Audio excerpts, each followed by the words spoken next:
Hey you guys, it's Taisha. I wanted to come on because I had this thought that has kind of lingered with me this entire week. And so I wanted to see if you guys had ever considered it for yourself. So actually I had two thoughts I want to talk about, okay, in the same video. I'll just keep going like we're having a conversation around the table. All right. So the first thought is about how sometimes we can be very, very much distracted from ourselves, meaning we are the type of people that are just like on the go all the time. And that's one of the beauties that COVID gave us, right? We were actually able to slow down. We were actually able to kind of sit with ourselves a little bit more to actually figure out what's happening up here. But now that the pandemic in its original form is over, we're kind of reverting back to where we were pre-pandemic.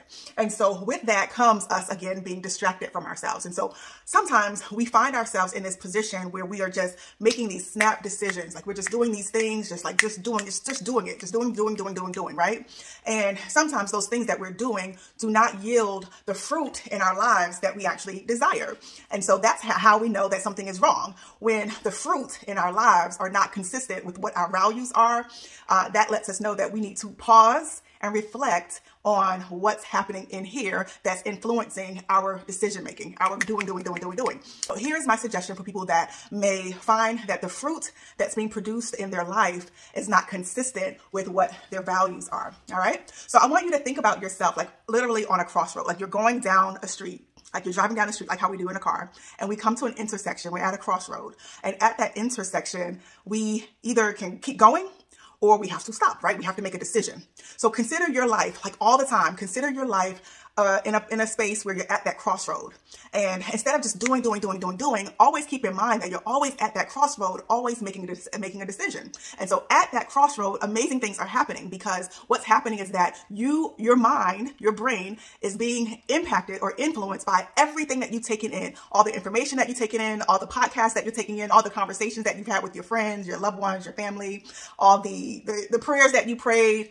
All of that information is influencing you right at that crossroad. But the problem comes in when we are not slowing down enough to identify why we're making the wrong decision and get back in touch with the values that are our highest self or our highest priority in the season that we're in. So all you have to do, whatever the thing is that you keep doing that's not producing the fruit for you, you go back to that moment. You can do it mentally. You can wait till the moment actually happens, but just go back to that moment. If you want to do it like right now, you can pause this video and like just think about the last moment in your life where you made a decision that was not the one that you actually wanted to make. For example, I really wanted to go to the gym and I stayed in the bed and did not go to the gym.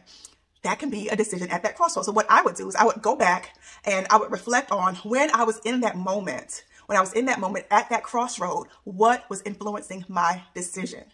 So I may say I was really comfortable in that moment and I just did not value exercise in that moment. I did not value things that could bring me health and life and longevity. And so when you identify, you dig deep to identify what was the key things that were influencing your thought system and your decision in that moment, then you have to do some extra work, and that is to address your values. You either have to reevaluate your priorities, you have to reevaluate your value system, you have to do something to address your values and make them bigger and amplified in your life so that when you're at that crossroad again, you will make a decision that is value consistent. So that is actually why it's so important that we are on an ongoing basis reevaluating our value system, taking in new information, because all of that changes us. All of that changes us and helps us to make decisions that are consistent with how we want to be in this world today. So I want you to think about that. All right, here's the second one. Here's the second thing that I've been thinking about all week long. And that's because I've been in my therapy groups, right? And in my therapy groups, we talk about y'all. We talk about the general public.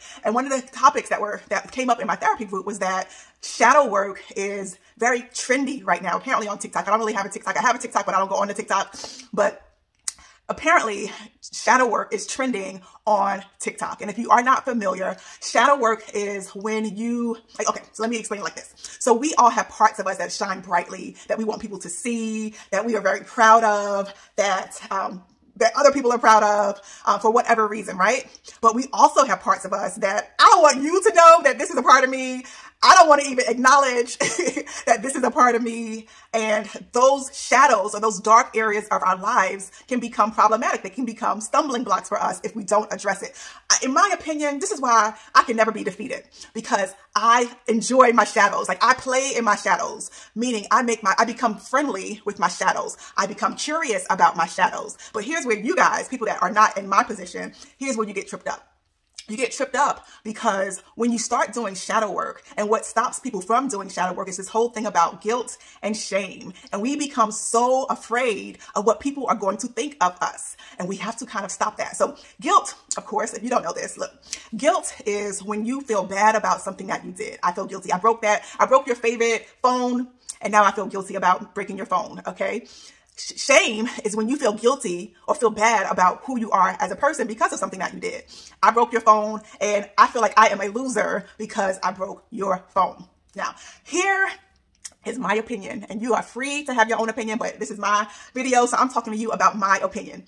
My opinion is that guilt and shame are healthy emotions. In my opinion, every single emotion is healthy. Every single emotion is supposed to be experienced. Every single emotion is sacred and holy. So here's what trips us up.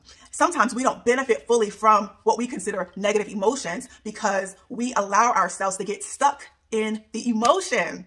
We're never supposed to get stuck in any emotion. I don't care if that emotion is happiness. I don't care if that emotion is sadness, anger, guilt, shame. We're not supposed to get stuck in the emotion because we're always supposed to be feeling and experiencing the moment for what it's supposed to be giving. If you're in a moment where, you're at a funeral, for example, you may be feeling sadness. You may be feeling remorse. You may be feeling whatever you're feeling. You may not be feeling happy in that moment. But if you have the mindset that I'm supposed to be happy at this funeral, that's going to cause you to have some distress. Right? Because it's not consistent with what your conditioning says is supposed to be happening in that moment. So we are not supposed to stay stuck in any emotion. We're supposed to, whatever moment that we're in that moment, we're supposed to allow ourselves to be fully in that present moment and feel whatever's there for us. And then transition to the next feeling, transition to the next experience. That's how feelings and emotions are set up. So if you find that you get stuck when you're doing your shadow work, and you're starting to feel all guilty, and you're starting to feel shameful about who you are as a person, you have to ask yourself, number one, okay, I felt shamed and I felt guilt. Why? Why did I feel shame? Why did I feel guilt? Is it my own guilt? Is it my own shame? Because to be honest with you, sometimes we have other people's shame and other people's guilt in our back pocket. And other people's shame and other people's guilt are influencing us. Once you have felt the shame and felt the guilt, because the whole point in shame and guilt is to get you back on track.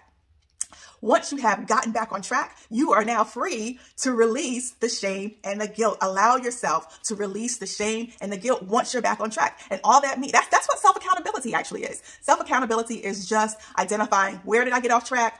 How do I get myself back on track? And that's it. That is what the feelings of shame and guilt are intended to do. If you sit with it for too long, it's going to be toxic to you, and you have to learn to let it go. So those are the two things that I wanted to say. Listen, I feel like I can go live about these two topics like right now and have a whole conversation, but I'm not going to. But I want to, okay? But I'm not going to because there's so much in it. But my hope for you is that you will allow yourself to be free from toxic shame and free from toxic guilt by just letting it go. By letting it go, and that you will also allow yourself to sit in and be in the present moment so that you are allowing your values to rule you as opposed to just unconscious, mindless living and all of it. I guess that's the theme of both of those thoughts, is that we need to be so much more mindful about what's influencing us so that we can make decisions that actually work for us. That's what I want to say. Bye.